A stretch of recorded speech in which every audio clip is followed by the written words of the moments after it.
let me officially welcome you once again to this webinar, Stepping into the Observer Role. And let me introduce to you these three brilliant, beautiful, intelligent, experienced coaches, my beloved colleagues who I have had a chance and honor to learn from. Well, first of all, let us welcome our creative, enlightened, and warm-hearted professional certified coach, Andrea Jetileka. Whoa! She's a CMA Director of Training for Sri Lanka and Maldives and a founder of Smart Quest. Well, with almost 2 decades of experience in people development, Andrea trades as an executive leadership coach, team coach, and certified emotional intelligence practitioner, which is directly connected to our today's topic. Secondly, please welcome a passionate, resourceful, professional certified coach who will always make you feel special and unique.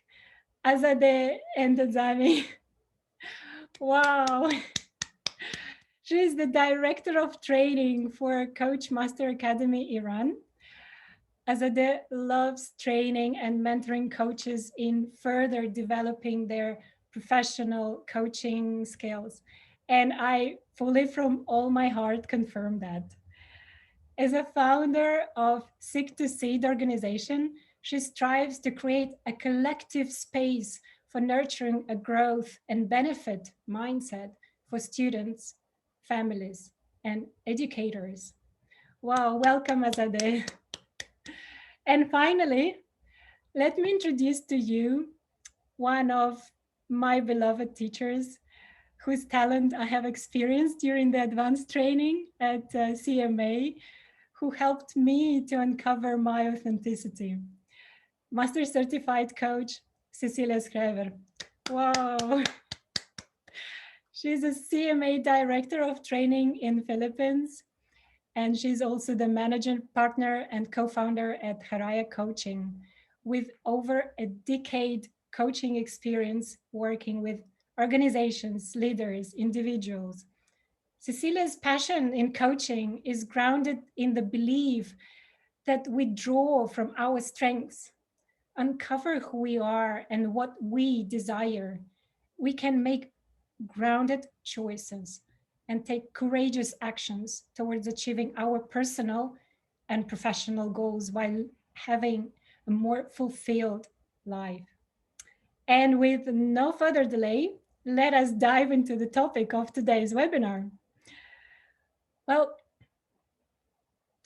have you noticed that with all the beautiful and exciting things that happen in life, we may go about our day in a very unconscious manner, sometimes feeling fully alive, purposeful, excited, and other times feeling drained, frustrated, or just not making an impact in the way we intend.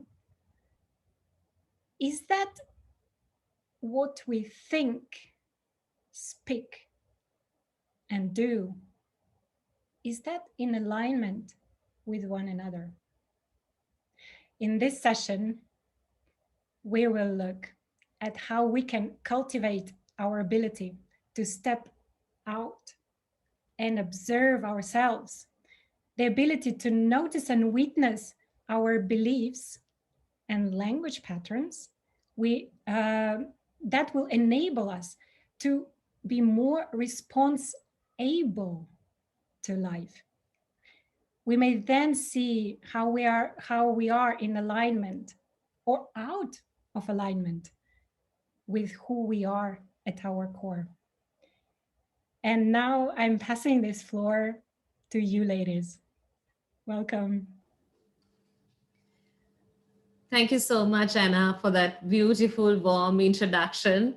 And a warm welcome to all of you from my motherland, Sri Lanka. And the two locations you heard, Sri Lanka and Maldives, they are amazingly beautiful.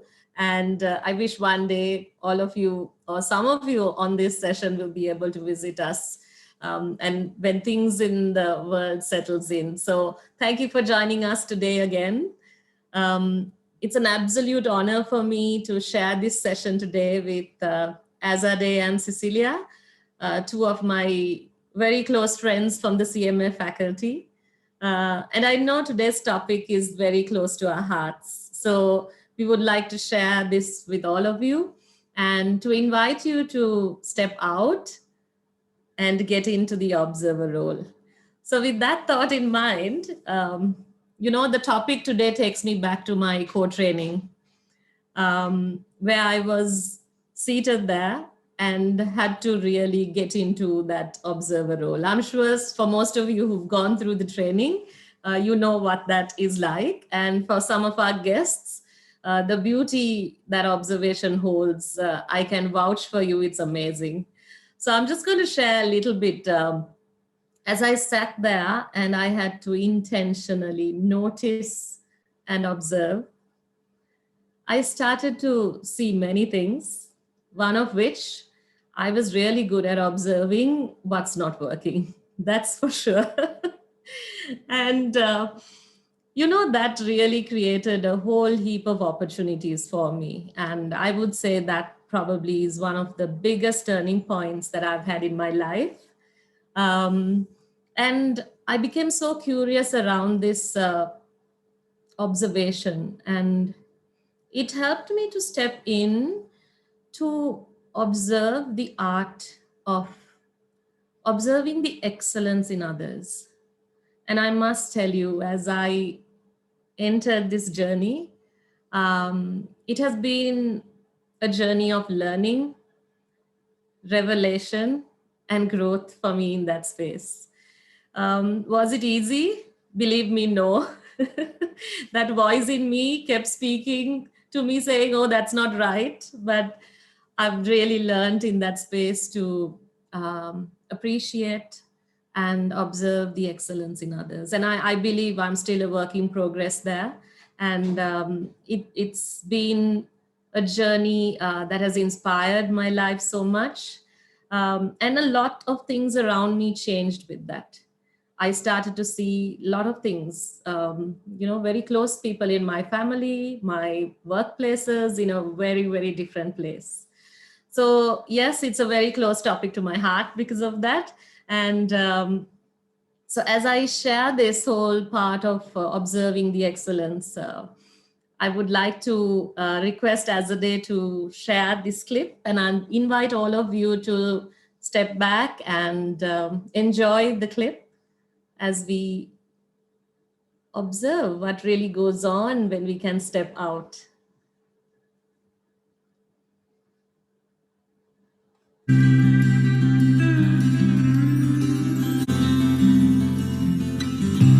Soft and willing, I am clay, thrown down on the wheel, spun in circles as I pray. Will this pain inside me heal?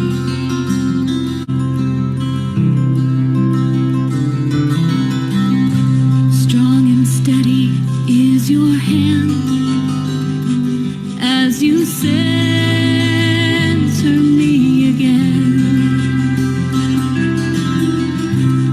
I am melting at your touch. Is it true you love me this much? Take my heart, I surrender to the touch of your hand, Master Potter.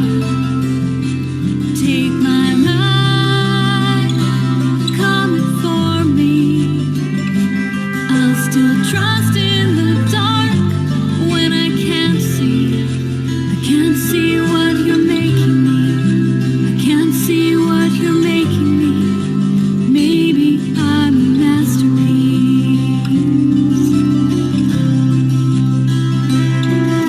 You open me, you raise me up, fashion me into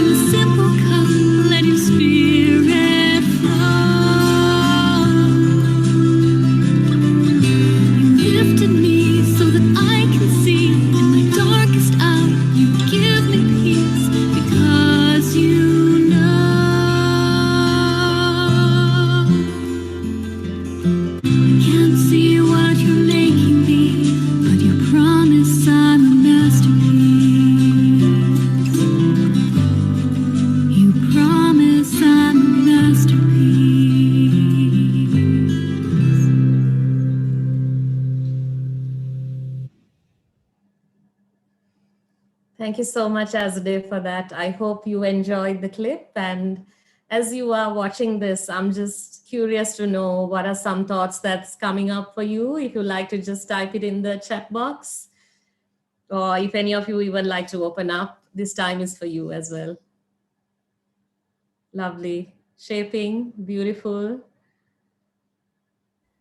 Well, the first thing that came to my mind was you really need to have like to put into that a lot of time, and you need to have very steady hands and you need to know what you're creating. Otherwise I can feel like one movement that is wrong and then wow, it can be all spoiled. Beautiful, Anna. Thank you for sharing those thoughts. Yeah, I love that steadiness and what our hands can do. Beautiful. Yeah. Oh, lovely thoughts coming up. John, you're smiling there. John, would you like to share? Oh, thank you. It was the word that comes to me is emotion. Evoked deep emotions, love, warmth, promise. So it wasn't just the imagery and the music and the words, but it all just came together in an experience. Thanks. Thank you so much, Joanne.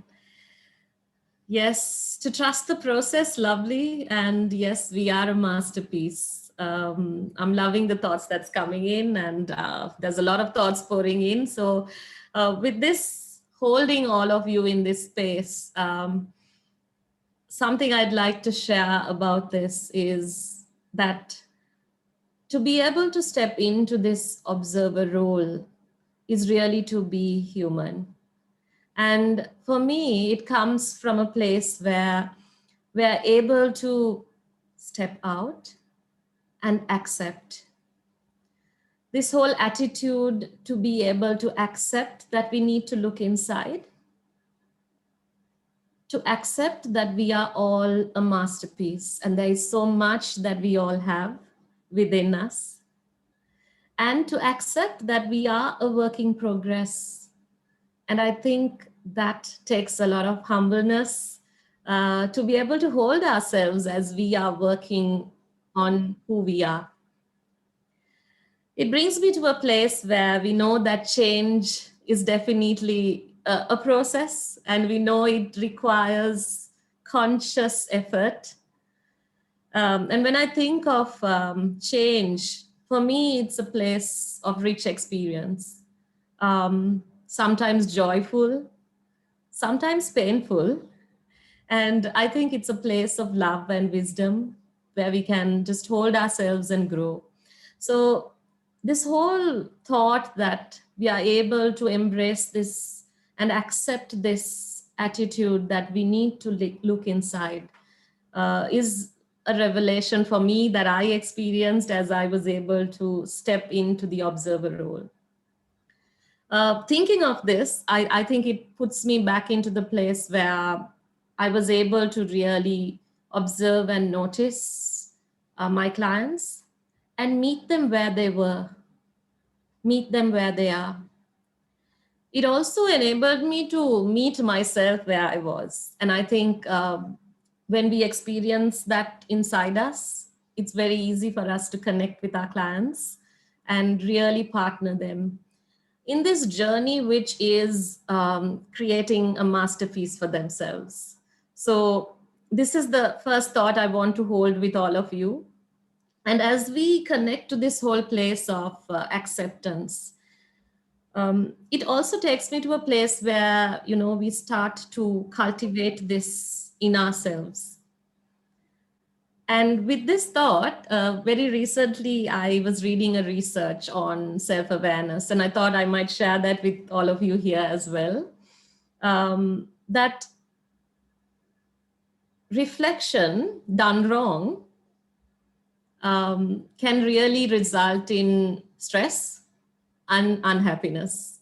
So I'm not saying that reflection is bad, but I'm only saying that reflection done wrong can result in stress and unhappiness. So this research stemmed into a study of 50 people who were validated as self-awareness, validated for self-awareness. And they call them self-awareness unicorns.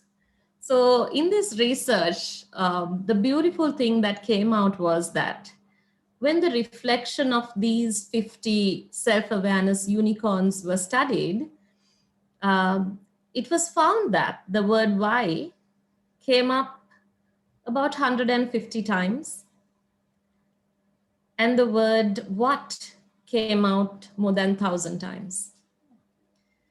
And for me, this is again a place that I appreciate the whole ability to step out and observe ourselves. And when I say that, I think the ability to step out allows us to really take that helicopter view and look at what's going on for us and really bring in that curiosity to look at what really needs to happen for me, what's supporting me here. So the more we are able to step out from our story and really observe ourselves, the beauty of curiosity and exploration is something that really stood out for me as I was even reading that research. So interestingly, I know we all know that congruence is a place that we seek to be in at peace. And we all have access to that place of flow in our lives. And metaphorically, what comes to my mind is a river that flows.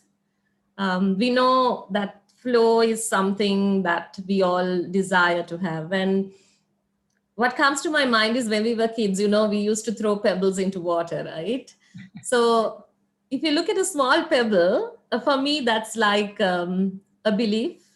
And when you throw the pebble into the water, if it's a tiny pebble, it has a tendency to just create a ripple and settle in. So for me, these are like some of the beliefs that really support us, where, we are able to embrace it and be in that place of congruence and flow. And then we know that if we throw a huge rock into the water splashes out, and then yes, there is disturbance, there is a little bit of unsettledness.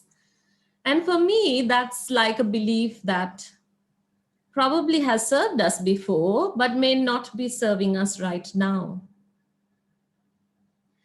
But the good news there again is that we still have access to allow it to all settle in, to be able to look at that belief now with a new lens, to see, okay, how is this belief serving me right now?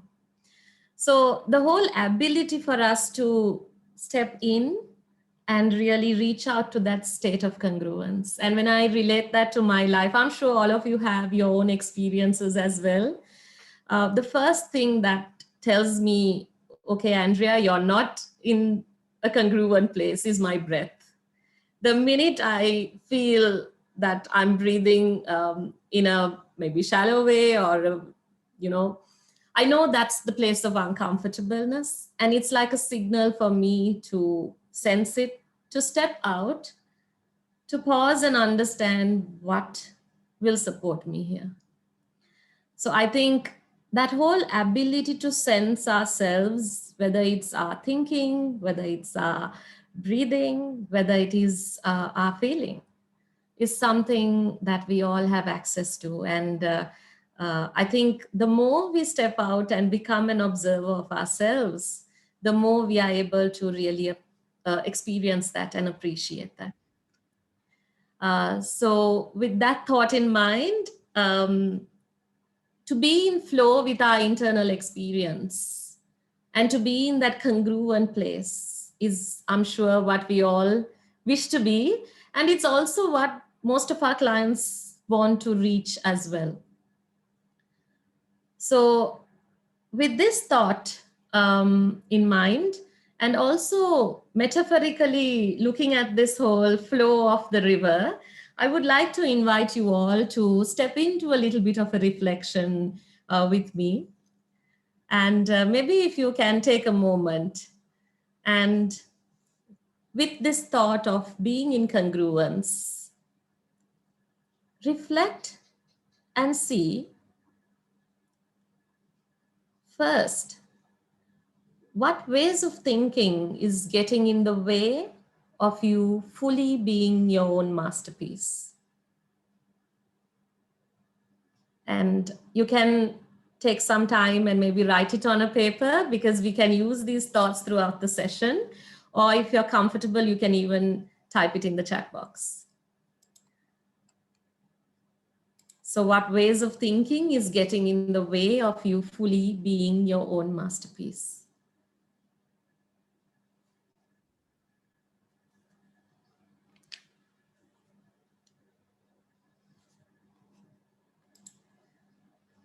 Okay, so honoring that this is a little bit of your personal space, I like to also allow you to now observe what you've just put down on your paper, and just step out and observe. Since you're able to now take that helicopter view and observe how is this thinking supporting me, I'd like you to just rework that and ask you the next question. And that is, what would be a more powerful way of thinking available for you in order to be able to step into that being a masterpiece?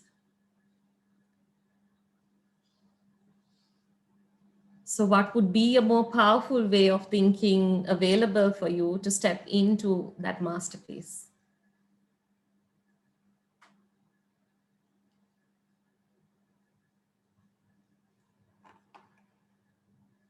Lovely.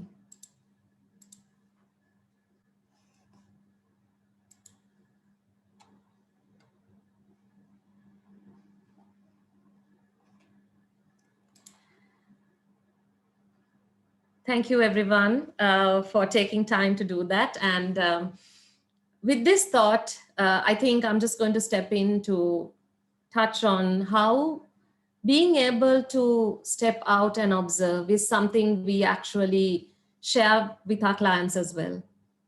And the minute they're able to step out and become the observer and partner with us in that observation, how beautifully they are able to step into that new identity that they wish to. So something I've experienced in my personal life as well as with my clients is that whenever we try to step into a new intention or step into a new role, there is this tendency that some of our beliefs don't serve us, or it creates a little bit of turbulence. And that is an opportunity I see for us to really look, pause, and honor our values in a very, very different way. So with this thinking and having reflected on the thinking piece of it, we know that change is a process and it requires conscious effort. So it would be interesting to see how this thinking will play up in the language part of how we speak and how we sustain this change as we walk out with the new thinking we have created. So with this thought, I'll pass on to Azadeh to take on from here. Thank you so much. Thank you, Andrea. Yeah, I love this quote. Beliefs are the alphabet we use to construct the language of our experience. And this is a beautiful tie into the next part that we're going to look at. Is I love how Andrea illustrated for us that this whole aspect of transformation is a process, a series of conscious efforts that have to take place. So it's not that transformation just occurs in one conversation and it's there. And what we can also recognize is that just becoming aware of our thoughts and beliefs, or the way that we are perceiving things and how they are not serving us, is a great awareness to have. However, it may not be enough for us to truly shift and for us to really embrace and move into that transformation. So there seems to be a whole process that needs to happen, where the initiation part can be that awareness and every part plays an important role. But what I would love to bring a light into today is, once we have established that new way of thinking, the new way of perceiving that we would love to honor in order to honor who we truly are, what is going to keep us on track? How are we going to ensure that we are actually aligning with who we really are and want to be? And so with that, one way to look at it can be is what we are speaking aligned, and how we are acting, behaving, aligned with who we really want to be. And for that, we're going to explore and deep dive into the world of language a little bit, if you will come on this journey with me. For decades and centuries, philosophers, scientists have explored the interrelation between language and thought. And I'd love to just go into that and share with you a short video before we explore further.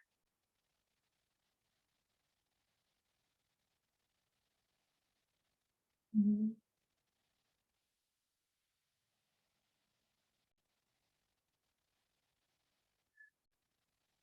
Yes.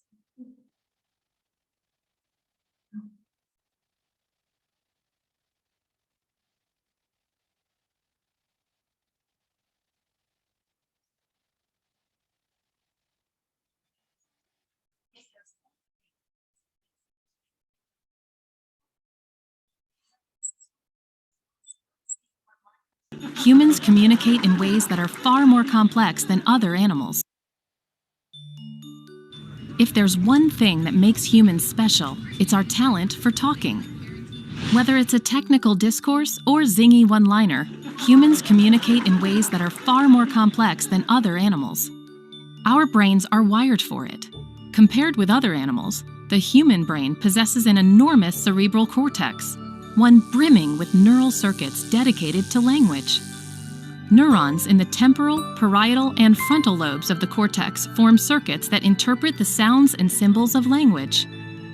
We use those circuits to generate words, turn them into sounds, and understand the sounds we hear back. From birth, our brains are primed to learn language. It endows us with thoughts and creativity. With it, we can trade ideas and information, share our observations, and let others build on our discoveries. Over time, that has led to human culture and all of the inventions of modern society. It's just talk, but for us, it makes all the difference. I love that last sentence, right? It's just talk, but it makes all the difference. And I think you might share with me, as a deep appreciation as coaches or training to be coaches for language. For language is the tool, it's the vessel through which we are supporting our clients to be able to experience that process of change. And looking at that, I'm just curious to know, how many of you here speak more than one language? Are bilingual or speak more than, yeah. So share with me, what are your thoughts on, as you speak these two different languages, what's your experience on how many of you actually feel that you are a little bit different when you switch between languages? Francis, Berenice, yeah. Sometimes it's the shift in body language. Sometimes it's the way that we, express ourselves, because depending on what language we're speaking, we have different words available to us. Yeah, Bhavna and Jay, we have a few people raising hands. So anybody want to share here? What's your experience around that with the shift of language? I think there's even the tonality changes sometimes when you change between languages. Um, and sometimes, okay, so this is really funny, but like I'm from India, where we speak, our native language is Hindi, and we're fluent in English. So sometimes when I'm praying to our traditional gods, I'll be thinking in English, and then I'm thinking to myself, oh, should I be speaking in my native language? So, that's just one example of how it plays out sometimes. But yes, there is a difference in how one feels when one switches between the two languages. Thank you. Anybody else want to share? Thank you, Bhavna. I love that. Anybody else? Melinda, go ahead. Yeah, that's interesting because not so long ago I was actually mentioning that. So I speak French, Swedish, and English. I'm French originally, and I became Swedish, English fluent when I moved to Ireland, and now Swedish. But it's funny how I feel now. My brain, when depending if I am going to talk about stories, making like something like a bit um, uh, creative, like we're going to French, and then when I talk about something like very business-like or organization coordination, I will switch to English. And then I realized that I don't know if you have been to the top north or north of the globe there. There is all the way to Norway, very the tip northeast. There is a very small museum. It's really like the size of a little room. And on the wall here, you will find two letters, one from the Norwegian king to the Thailand king years ago, back years ago, where he was like congratulating the Norwegian king was congratulating the Thai king for his coronation.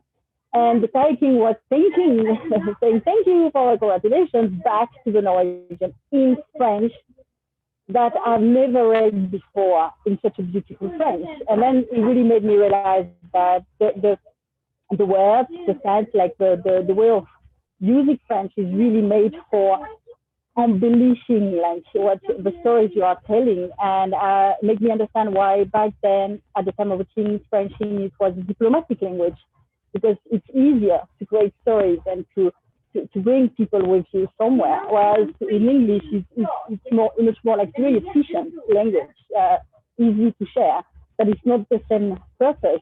And that also makes me understand that the programmation, the no-linguistic programmation does exist in that way. Yeah. Wonderful. Thank you so much for sharing that. Wonderful. Yeah, so yeah, I can see, and we have so many bilingual, maybe more than trilingual people here in this course, right?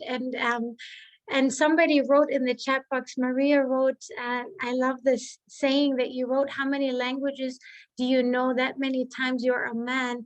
And that brings me actually to a really wise saying that my husband's grandmother, late grandma, who never had the opportunity to go to school. She was not able to read or write. But I remember how she told us that you want to be able to learn as many languages as you can, because that way you are able to, that's how many people you can be. So really wise woman. And I took that in heart, and being raised with many languages myself, I also experienced, similar to you who have shared, that the languages not only enabled me to learn a different language, but to embrace a new culture, right? And to connect with people in a different way. And with every single language that I learned, it seemed that my perspective and horizon just broadened. The way that I see the world is, wider. And sometimes I do find that, okay, I express myself better in this language, or for this saying, sometimes I say, there's just no saying like this in German. I only find it in Farsi, or vice versa. So that's the richness, right? So yeah, well, scientists and philosophers have been debating this for centuries and decades. Does our language shape our thoughts? And this correlation, some scientists are now paving the path to research empirical data, and one of which is Lara Boroditsky, who is a cognitive scientist in the US. And she was researching on a group of Aborigines in Australia. And she discovered that they don't use the word left and right. they express themselves in terms of directions, north, northeast, southwest, in everything. And when I say everything, in everything. So if I were to say the friend who's sitting to your left, they would say, well, I don't even know how to say it now. It's to your west, or your pen is located to your southeast. That is how they express themselves. And interestingly, they were to be able to see that this group of people was very well orientated because of the way that they were expressing themselves compared to other people. Another example would be that if we were to look at one of these beautiful PowerPoint presentations, and let's say we have a slide that has a sequence of imagery that we have to follow logically. If we are going to look from the Western perspective, we're going to start looking from the left to right. However, if we're going to adopt the Arabic or Persian lens or the Hebrew lens, we're going to start integrating the image from right to left, because that is how we read. So interestingly, this data is showing us that there seems to be some form of connection. And what it actually brings us is that there is an openness. This is what I really love, and what energizes me personally is that there is flexibility, openness of the mind available to us. And one other scientist who I am a real fan of and who has been a real opener of thinking for me is Carol Dweck, through her research of mindsets, in which she her curiosity began when she came across a high school in Chicago, where students were given the grade of not yet rather than fail in their final years towards graduating. And what was really interesting was that these students then, instead of receiving the failure and thinking this is where they're at, by receiving the not yet, they were able to see themselves on the learning curve. They have not yet achieved where they want to be. However, they're finding themselves on that growth and learning curve. So interestingly, through her extensive research, she was able to see that the way that we think through these different mindsets has an impact on not only the way we perceive our world, but also there is a language attributed to each of these, interestingly. And what makes this topic so at heart for me personally is that I find myself as one who has gone this path. So from my early childhood, I was in a family where I was the oddball, very much interested in arts and music, where in a family where everyone was very much drawn to maths and science. And somehow I made that conclusion for myself at some point that I'm maybe not that smart one. I'm the creative one. I'm not the maths person. I'm not the academic. I'm, maybe the creative one who likes the music. And that's what followed me very much through my whole education, through college. And interestingly, I ended up studying and receiving an MBA and double majoring in marketing and finance. And interestingly, and maybe surprisingly for me, I ended up receiving highest marks in finance, not in marketing. And however, this was still not enough to uproot my belief. And then moving on from there, I followed a career as a purchasing manager, in the field of textiles, in which I was very much dealing with facts and figures day in, day out. And I was very successful and good at it, but still, there was still that same belief I was holding. I was thinking it's more my creative side, my love for fashion, my love for beauty that's making me successful, not looking at all the facts and figures that's required in order to fulfill this profession. So interestingly, it wasn't until I learned to step into an observer role and to really be able to see the truth of facts. What is actually true? And what is making my beliefs true? being able to observe that. And I'm so blessed. I'm actually seeing myself as very blessed to have started this training as a coach and to be able to learn and be equipped with the skill. And I call it really the skill and art of observation.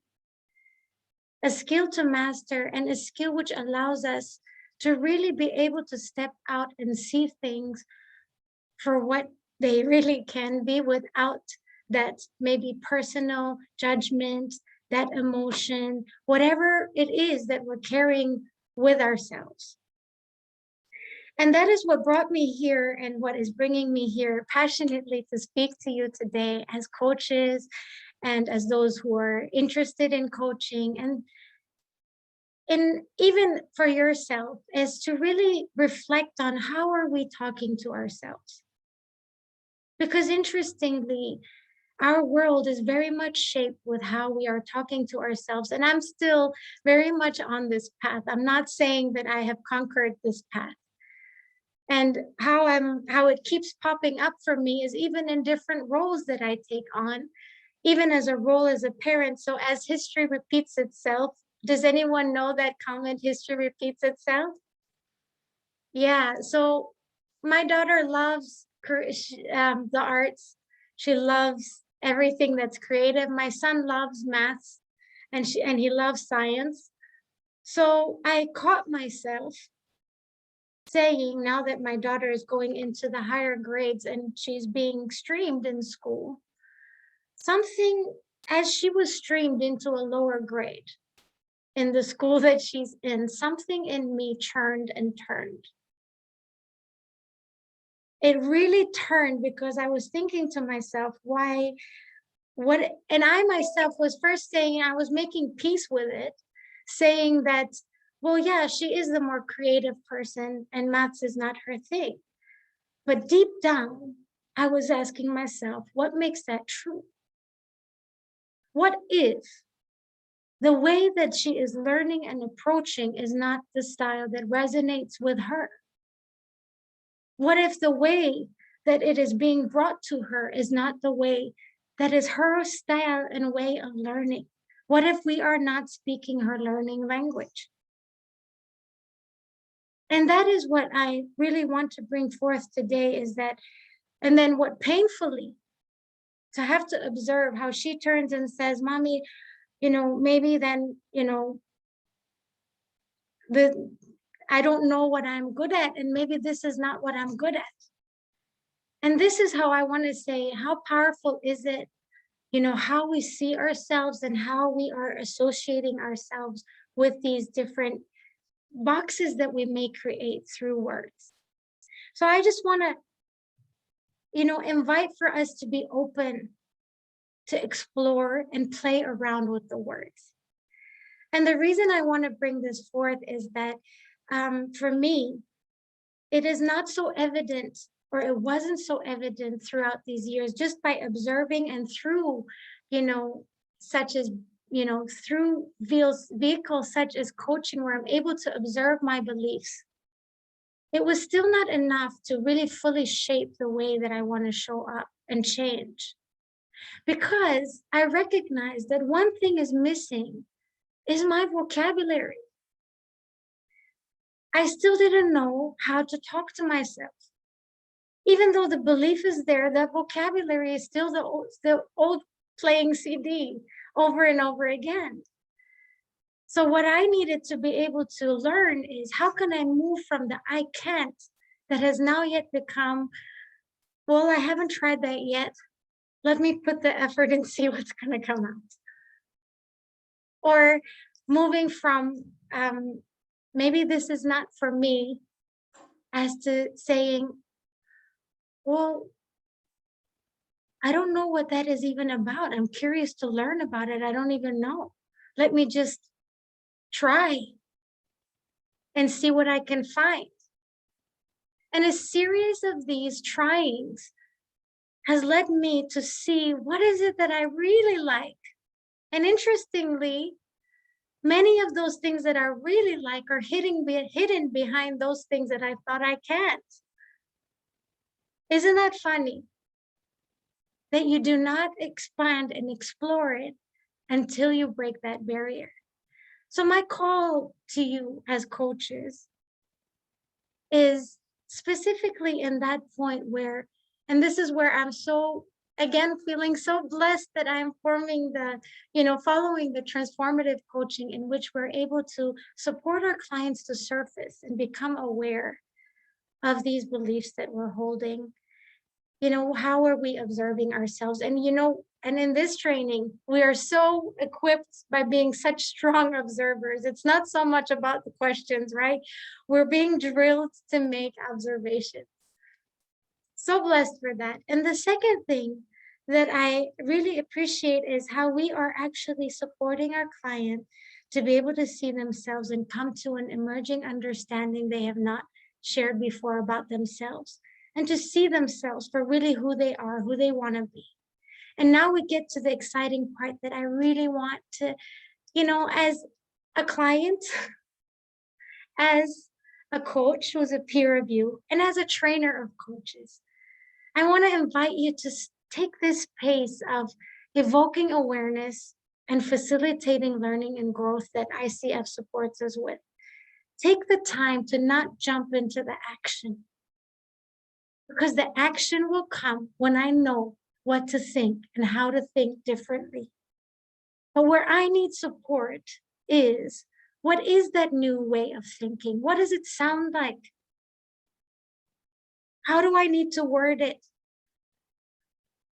And how will you word it? And really take the time to explore in different ways, creative ways that resonate with you. What would that be, that way of? Yeah, and that brings us to my reflective question. So what are the current words that you use to talk to yourself if we're looking at ourselves through the lens of the client, of ourselves as observers? And what new words would you like to be telling yourself in order to align to your new way of thinking?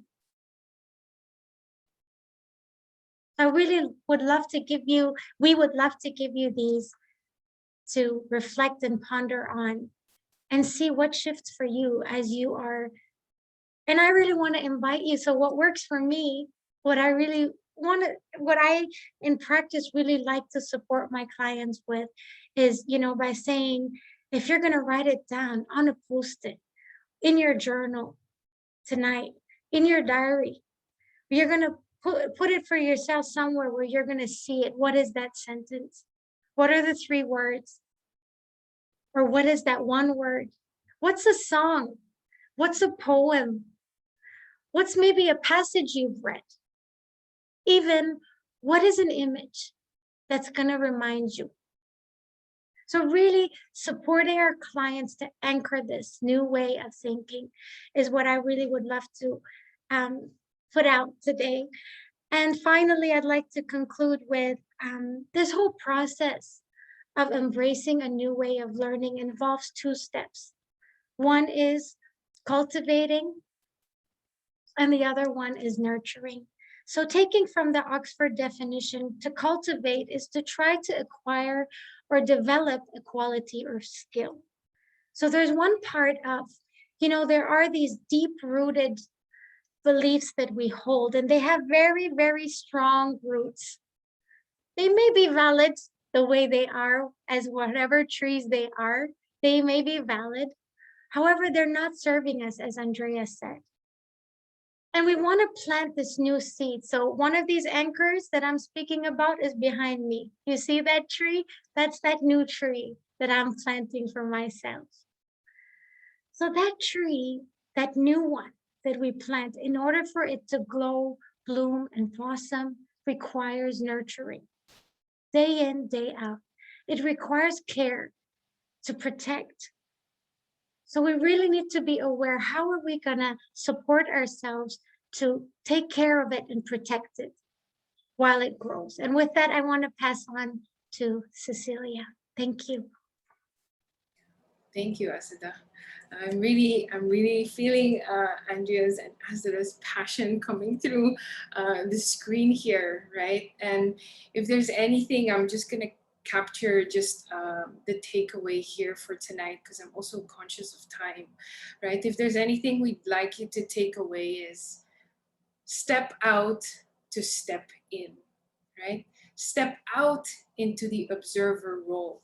Take that position in your life, right? We as masterful coaches in a transformational process, we learn this. We learn the mastery and art of the ability to observe our client.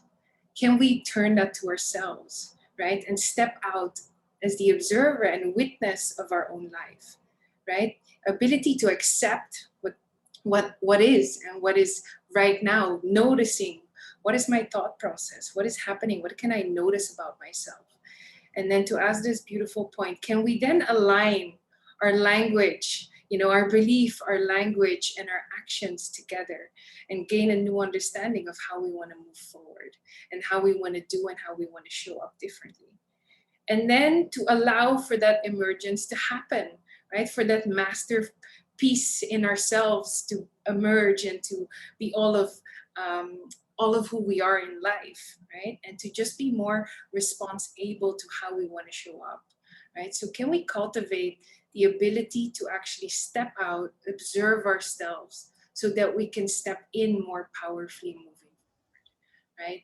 And our ability to remain curious about ourselves, just like we as coaches are curious towards our client, right? As transformational coaches, we bring heart, humanity, and curiosity while holding a very strong process that supports the unfolding of our client. And that's what I love about our transformational process, is that we are trained to become powerful observers. And how can we bring that to our life, right? Essentially, we help people to see themselves through being witnessed by another, right? Us as coaches. And we're trained in that. And we're trained, the other that's observing is trained to act as a clear mirror to that person. So can we do that for ourselves, right? And so that's just a little bit of food for thought for you this evening, this afternoon, this morning, wherever you're dialing in from, moving into the weekend. And we would like, I would like to leave you with a question. Where in your life do you need to, one, adopt childlike curiosity, and two, where in your life do you need to check in more often and step into the observer role? Where would that be? Would that be a specific situation? Would that be with a specific relationship? Would that be with a specific challenge, right? To acquire knowledge, one must study, but to acquire wisdom, one must observe. So how can we access our own inner wisdom, our own insight, our own knowing, and realign that so that we can really step in more powerfully and really chip away and show up as that masterpiece and the beautiful metaphor that Andrea brought to us at the beginning of this session. So it's been a real pleasure putting this together and working together with Andrea and Azada on delivering this for you. We love the CMA framework merely because of the ability for us to observe and to just tap into so much more that's available to us and to our clients and just overall, right? So it's been a real pleasure, and we thank you for gracing us with your presence, your time, and your energy. Happy noticing, happy observing, and happy realigning over the next few days. And I'll pass back on to Anna. Thank you.